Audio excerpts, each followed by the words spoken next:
Hello there, everybody. Dank the Muffin Man is back today.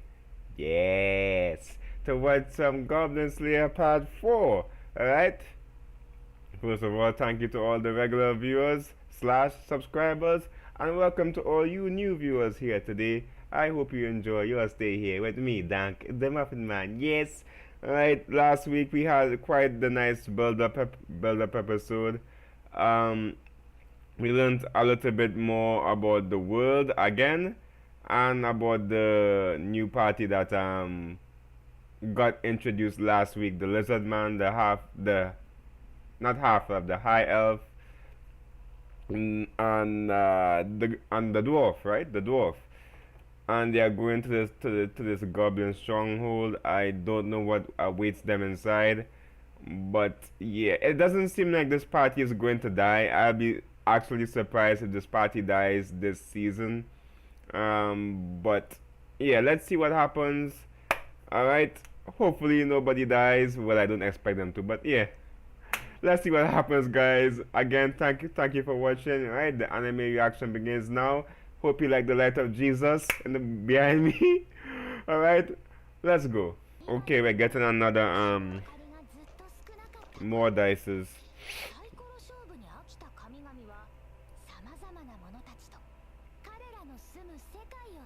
So this world is just a game that's being played by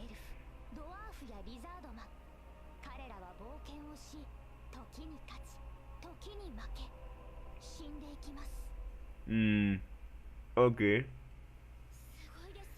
Okay, we continue from this point.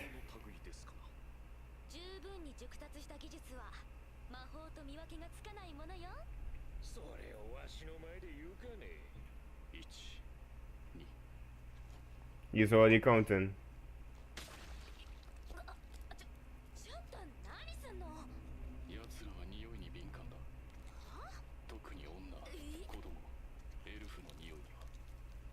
Huh.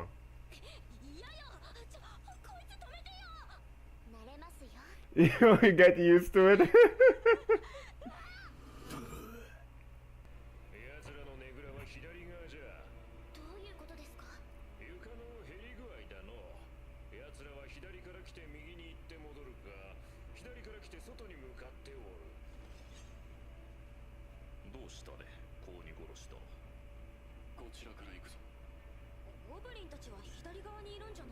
Hmm. Well, be too. What?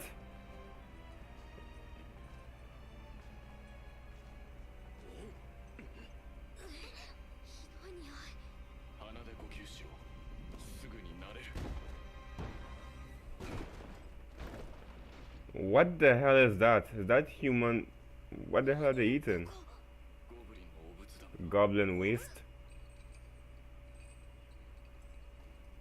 That, yep. No surprise there.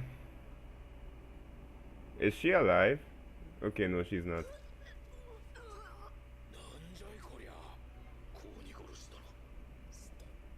Oh, she's still alive.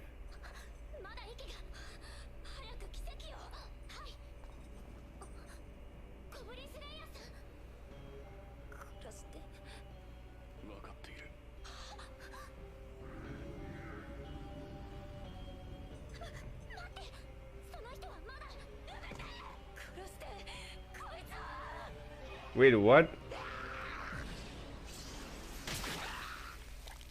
Interesting, so she was with the...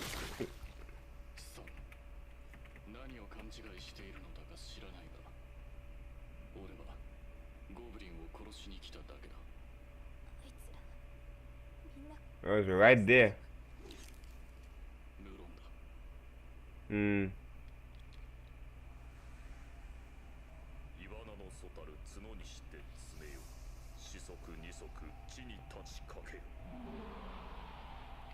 He summoned that.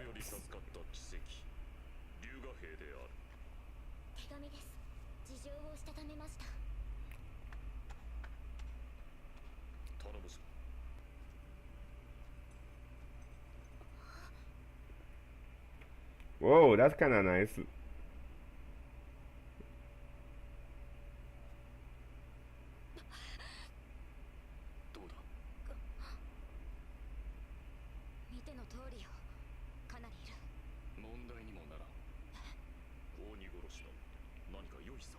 What are you gonna do?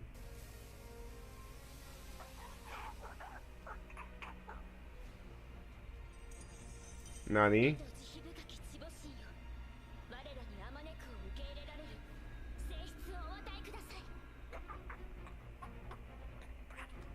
He can't breathe, he's suffocating. Okay, so it's a sleep concoction.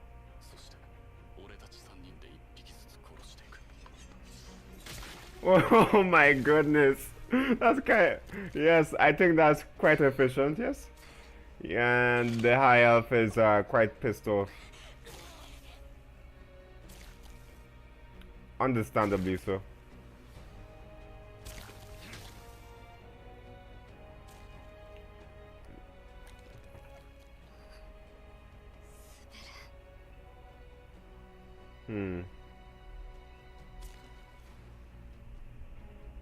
Just like that. Yeah, this party we have here seems quite competent. An ogre. Ogre.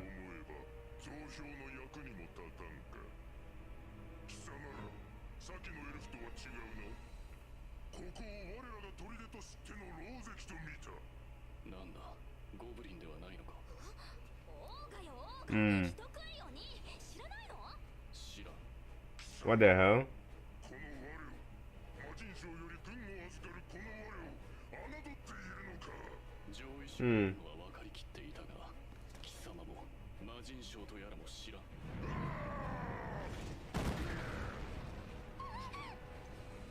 Now let's see. How will you deal with something that's not a goblin?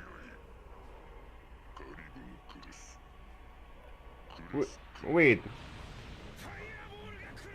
Ogres could use magic like that?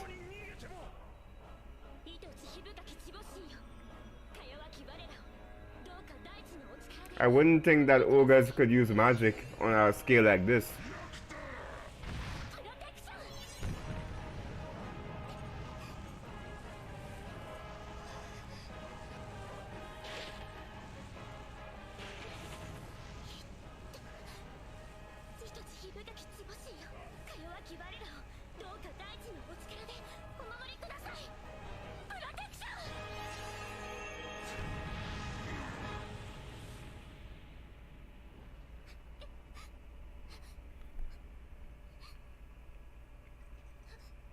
She's out of energy.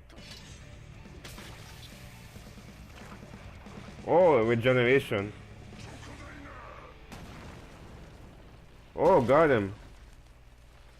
I think that might be it for Goblin Slayer for now. This guy seems really unstoppable at the moment.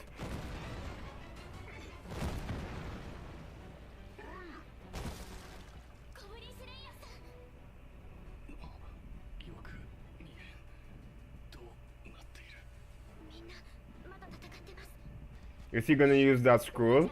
He had a scroll. Is he gonna use the scroll? That we don't. Guy's bleeding.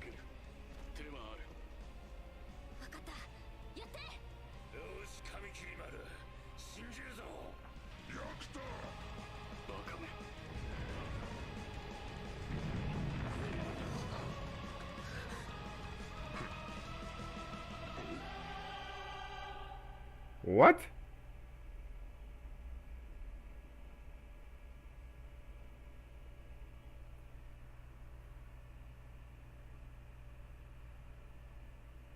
Huh. Was that the scroll that did that? Oh, he's still. Oh, right, his regeneration.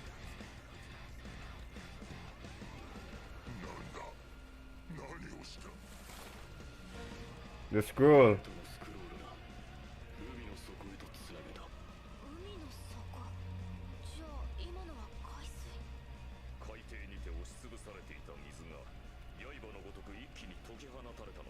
Huh.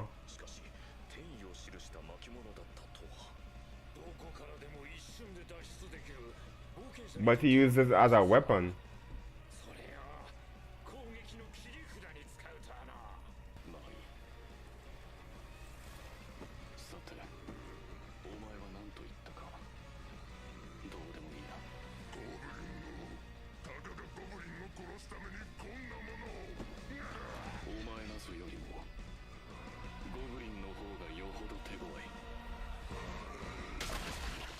Got him.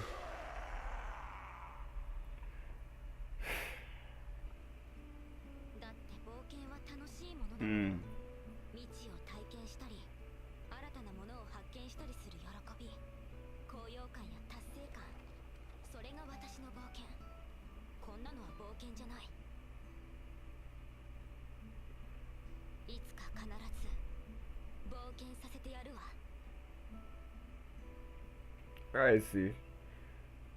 Okay, not bad. Pretty good episode. Holy shit. Guys, that episode was good. The first real challenge that Goblin Slayer got. Alright. He is a human like any, any other person. He had no chance of defeating that ogre with his party members, okay?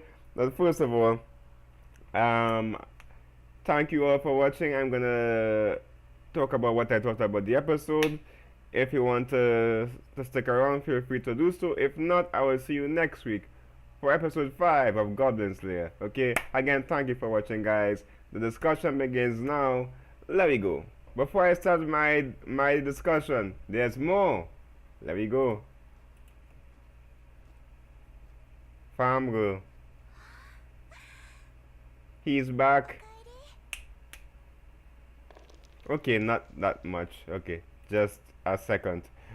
Alright, I'm gonna talk about what about I'm gonna talk what I thought about the episode. If you want to stick around, feel free to do so. If not, I'll see you next week for episode 5. Yet again, okay? This episode it really felt like an RPG video game dungeon. Um, this was the first time we've ever seen Goblin Slayer get actually troubled in a battle. I guess because he's not going up against goblins. But first of all, let me go at this in order. First of all, we get a little insight about the world again. It sounded like the priestess. It could have been the priestess or the high elf. And again, I don't think we'll ever get names for any of our individuals here. We'll have to call them by their classes, by their class like dwarf, lizard man. Alright, but we get a little bit more about the world, which seems like this is some kind of game that is being played by entities higher. I've heard too that this is like Dungeons and Dragons essentially, but I think too that yeah, it's essentially like it's supposed to be a reference to Dungeons and Dragons since the creator likes that game. I never played that before, but yeah, it seems like that's a reference because of all the dice being shown at the adventures and the adventures that she was referencing, that sometimes they died and sometimes they were successful. And last week we heard that sometimes they faint away, hence they kept playing the game until like early in the morning and they fell asleep. They passed out playing their Dungeons and Dragons game or their tabletop game. So this is a little insight about the people who are the entities, the gods of this world. Yeah, we might be moving forward too. In the beginning here, just a quick little scene here with the Goblin Slayer doing what he normally does and covering the party with or himself with the blood of the goblins, so he's harder to sense, and the party is harder to be sensed or sniffed out by the goblins since they do have sensitive smelling, or they have a sensitive sense of smell. So this was done to help the party. He has been doing this for a long time, so I don't know how long he's been doing it for, but he always does this. He doesn't go into a goblin infested area without doing this. Um, this episode too did build upon the relationship between the High Elf and the Goblin Slayer, or more so the way how the High Elf views the Goblin Slayer. They didn't really, yeah, it didn't really build too much on their relationship. It just built upon how this High Elf here, views the Goblin Slayer. She doesn't view him the same way as she originally did. She's beginning to understand him more, right, which is good. I don't think the Goblin Slayer really cares too much for this. Like honestly, I think this party could die out and the Goblin Slayer won't really care. I wouldn't be surprised too if he's been in other party members and survived, and that's why he's so like nonchalant and he's like cold and logical in everything he does. Um, if he does lose somebody, he quickly moves on. It doesn't feel like he ever mourns or cries or feels bad if he witnesses something like horrific. Like he's seen like countless countless elves being in the hentai scenes. Okay, so he's used to seeing what made this elf sick to his stomach and pissed off. Um, so yeah, that was good to see. Like the Goblin Slayer does, he's like a machine. He whenever it comes to goblins, he views them as he views them like uh this here is hard to say, but he views them like the Goblin Slayer as the antivirus and the goblins are the virus.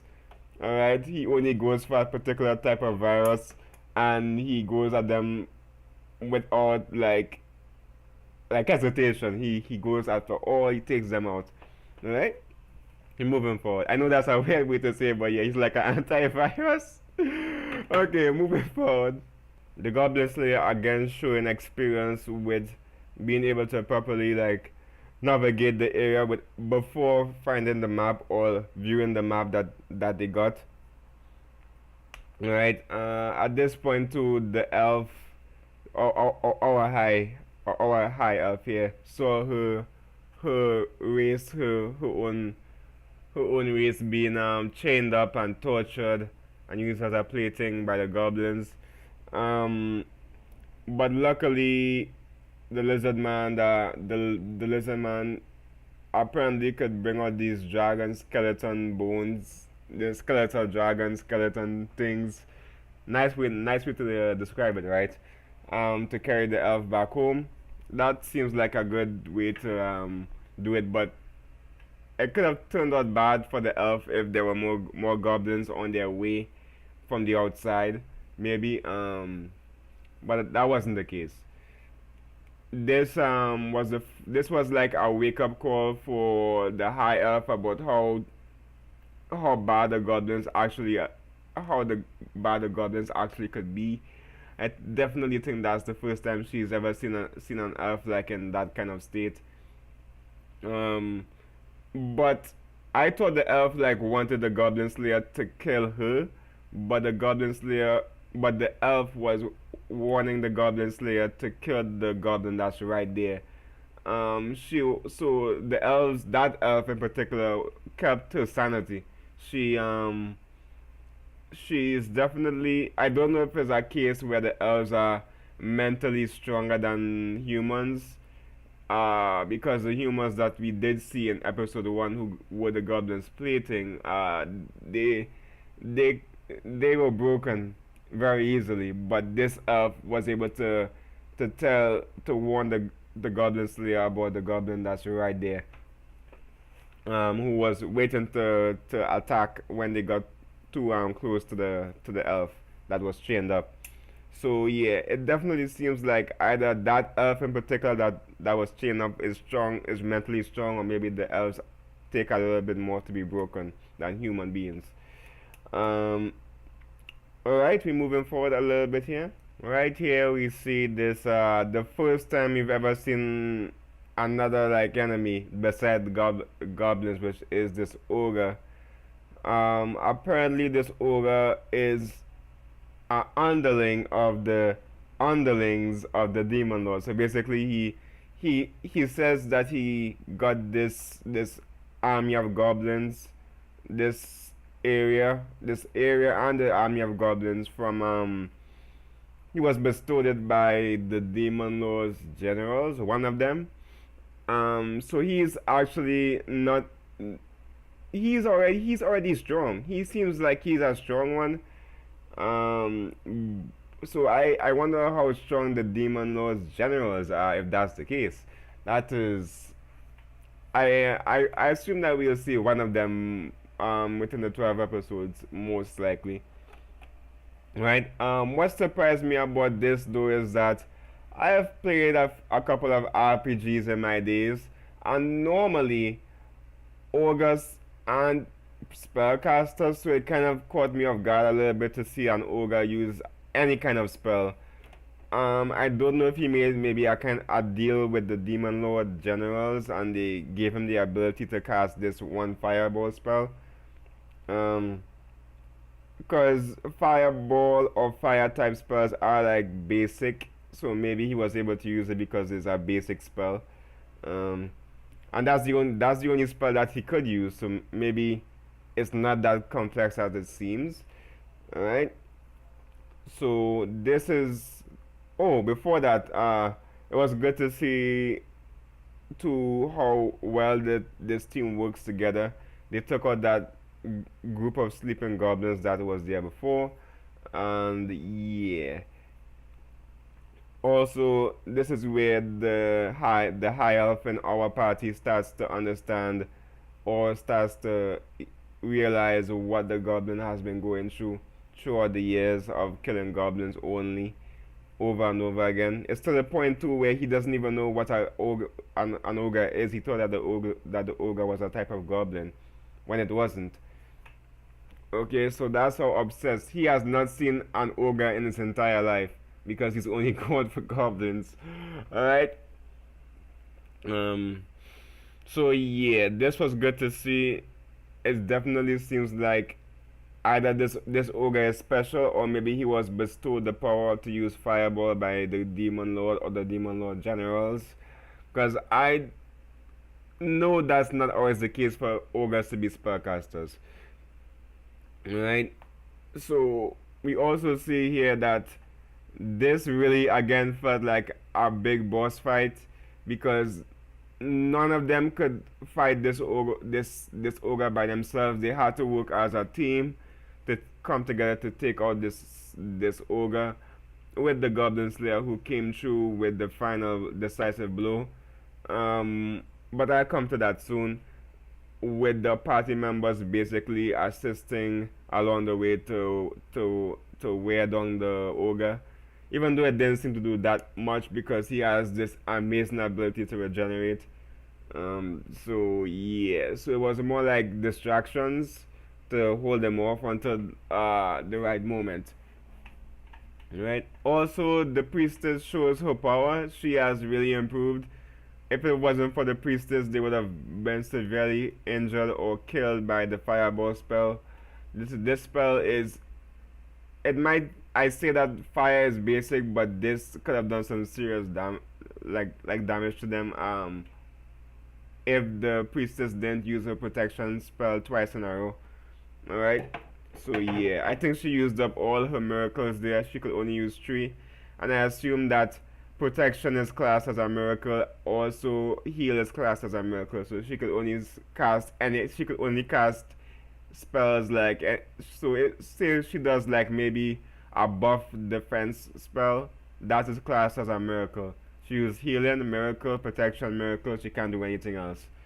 So unless she has maybe a potion that will generate her mana, slash MP, then she is useless afterwards. So she has to be very careful when she uses her magic. Right? The same applies to everybody else. Like all beings or class of other class of races have a limit to the amount of magic they could use, some more than others, right? So yeah. Also, the Goblin Slayer did take a decisive blow. Like again, he needed the party to help him out here. If it wasn't for the party, he might have been captured or killed. Um, so yeah, seeing the Goblin Slayer get like one shot like that shows that he is just as strong as any average human. It's just that his intelligence, his planning is what makes him dangerous, not his strength as a warrior. He it's just his way of thinking that makes him deadly. All right. So yeah, we're moving on a little bit here. Right here, we see the genius of the Goblin Slayer. Right here, he used the teleportation. He used a gate scroll that normally would teleport you out of maybe a dungeon. It's like maybe an escape rope in Pokemon. I'm using it like that. If you guys know what I'm talking about, yeah. Um, it's like an escape rope. So, it's just a teleportation spell. And instead of using it to escape, he used it as an offensive tool. He linked he apparently you could use the gauge code to link it to anywhere. I assume to anywhere, so he chose to link it to the bottom of the ocean, and he teleported parts of the ogre's body to the ocean. So that's why it severed like that. All that water came from the inside out. He used a gauge code to teleport the water from inside the ogre's body. I- If I'm wrong, tell me. It seems like that was the case. He teleported water from the inside out from the ogre's body. Um, but the ogre survived that. That's just to tell you how resilient these guys are. He would have regenerated his body back if nothing was done. These things are no joke. Alright? Um, so yeah, this scroll was used really well. I assume that he will most likely be using scrolls like this again to take out like high level threats like this. Maybe this guy is not high level, but I'm going to assume right now he's high level. But his intention wasn't even to use it against our ogre. He was going to use some something this powerful against goblins, just further. So he doesn't give a crap. He will use the strongest, rarest equipment on on a goblin.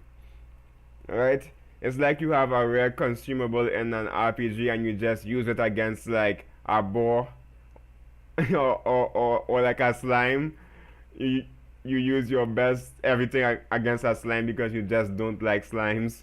So that's it was being overly prepared, but it was good because it came in handy to kill this ogre here. All right, and we're moving on to the final part here. At this point right here, the high elf pledges to take the goblin on a true adventure because I guess she feels kind of bad seeing that he had to go through this nightmare for all these years, obsessing to kill over the goblins. She believes that what he is on is not he should be enjoying his time as an adventurer, not being in this depressing obsessive hunt for goblins. So she vows to someday take him on an actual fun adventure that doesn't involve goblins. However, I don't think that the Goblin Slayer cares or will ever care about going on an actual adventure because he dedicated his life to taking out goblins. He doesn't care, and he hasn't shown any hints of caring about anything but goblins. It will be quite a character change for him to care about others or care about killing something that is not a goblin. We haven't seen that yet. The only reason he killed the ogre because it was right there and it was an obstacle that he had to kill. He couldn't avoid. He couldn't just walk out of the area and ignore the ogre. All right. So yeah, this was good to see. So it seems that the High Elf is finally becoming more aware of the Goblin Slayer as a person. Right? We also see too that the Goblin Slayer is completely exhausted. Right? Again, the only part that makes him strong is his mind, not his body. His mind and his experience. Right? His overall experience. Right? So yeah, this episode was quite good. Beside the action and the music that played during, again, I love the track that plays that action theme that plays when things get spicy, like when that theme that was playing when they was going up against the ogre. I think that's when the protection was up. That was really good. I I love that theme. All right. Beside the action, it also gave a little bit more insight to how the elf is. She is really caring. She carries her emotion on her sleeves a little bit. All right. That too, and it shows her inexperience an adventurer as an adventurer to be done in or mentally broken by seeing her elven race tortured like that. But that's understandable. That would affect anybody. All right. So I don't fault her for her reaction. I'm sure that it even affected like Goblin Slayer when Goblin Slayer was looking up at his sister being tortured by the goblins. He had like the same reaction that she had, essentially. Not the exact same, but you know what I mean. Okay. So yeah, I look forward to seeing what this party will do. It seems like they will be quite successful in their endeavors, and I guess that we will learn more about each of them as time goes on. This was definitely more about the elf. All right, so that's good to see. That's quite good to see. So, guys, to anybody who reached at this point in the video, thank you for watching, and be sure to catch me again for next week, episode 5. Okay. So yeah, I think that's about it. Alright, so goodbye. So long. Oh, and if you like Twitch, feel free to check me out on Twitch. I shameless plug. Hey ho. If you like Twitch, feel free to check me out on Twitch. I'm on Twitter from time to time, although my Twitter is kind of desolate, but that's in the description. If you're interested in Twitch or my Twitter, feel free to check it out. Alright? If not, well, too bad for me, right? Alright, I'll see you guys next week for episode 5. Goodbye. So long. And farewell. Goodbye.